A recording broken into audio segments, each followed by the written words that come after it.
now return to Bulletproof on Modern Marvels. From celebrity footballers to heads of state, the Bulletproof car is today's ultimate status symbol. On the street, it's the first line of defense in an attack. Over the last 70 years, it's been modified and perfected with lessons learned, often the hard way. Had the roof been armoured, I believe we would have all survived the assassination. The news is full of frightening scenarios conjured by one-word headlines. Ambushes, attacks, kidnappings, hostages, ransoms. Since the 1970s, the rise in terrorism has forced executives, celebrities, and dignitaries to make their cars safe for travel. This has created a lucrative niche for those in the business of providing armor-proofing materials. Texas Armoring in San Antonio, Texas, fortifies passenger vehicles for a range of situations and threat levels around the world. In the United States, the market is growing fast. Most of the clients in the United States have been political figures or religious leaders. As always, balancing protection against mobility is the critical challenge. How to armor a car against heavy gunfire and still have it drive with the ease and maneuverability of a regular car? You are adding 1,500 or 2,000 pounds to a vehicle.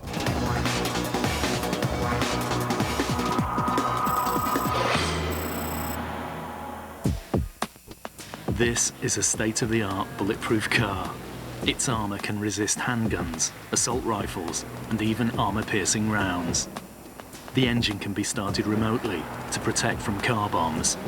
It's the security vehicle of choice for passengers under threat. With new security accessories that can now save lives, engineers needed to find a lightweight alternative to steel. In the 1970s, they found the material they were looking for. It was called Kevlar and made from tightly woven man-made fibers. Richard Davis, a maverick inventor, pioneered Kevlar as a body armor and had a novel way of testing it too. Car companies took notice. Armorers today are always searching for lightweight materials to lessen the load. SpectraShield, a new super light ballistics material, is used in the doors of the vehicles.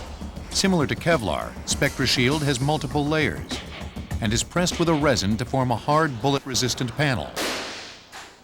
To armor the door, we would take off the interior door panel and then put SpectraShield into the door. And then when there's not a space where the SpectraShield can fit because of the thickness of the SpectraShield, we would replace it with ballistic steel. Then we would replace the door panel, and all the wiring basically stays the same. Then the window would be placed in and it would be fixed. We were driving down a hill. I heard a sound. It sounded like a loud clap. I thought we'd been hit by a rocket. I turned it. I was wrong. We'd driven over an anti-tank mine. Fortunately for John, he was driving an armored car with the latest high-tech welding. There is no doubt that if I had not been in an armored vehicle, if I'd had a similar type of mine strike, I would have died. When we armor a vehicle, the entire passenger compartment, which is the whole cabin area of the vehicle, will be protected, as well as the gas tank, the battery, the radiator, which would allow a vehicle more time to get out of the situation. The floor and ceiling of the cab is lined with thick ballistic nylon. The high hardened steel is the material we use in the firewall and in the pillars and posts, everywhere that needs to be protected against direct hits of high power rifle.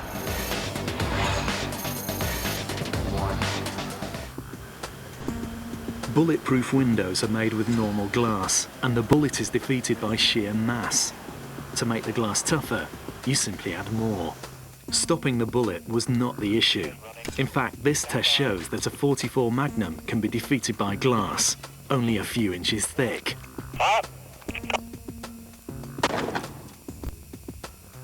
The glass has stopped the bullet, but as this footage shows, shards of glass fly out the back of the bulletproof glass and into the car's interior.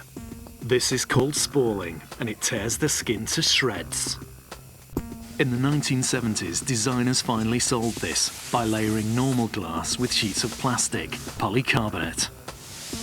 This gives the windscreen an inner coating to catch shards or spalling that may fly inside the vehicle.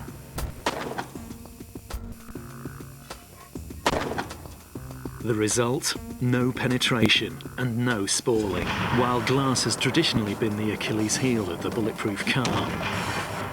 With the best armour in the world and the most sophisticated glass, cars need to move quickly to get out of the kill zone.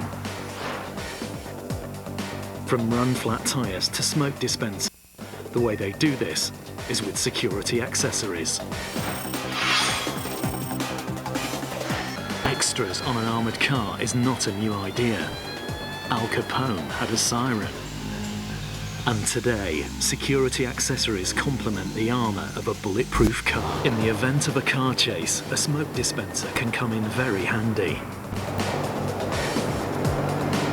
When finished, these cars look as if they're straight off the showroom floor, but they're as safe a fortress as the armored truck.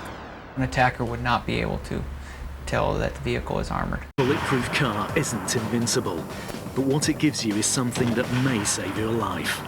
Time.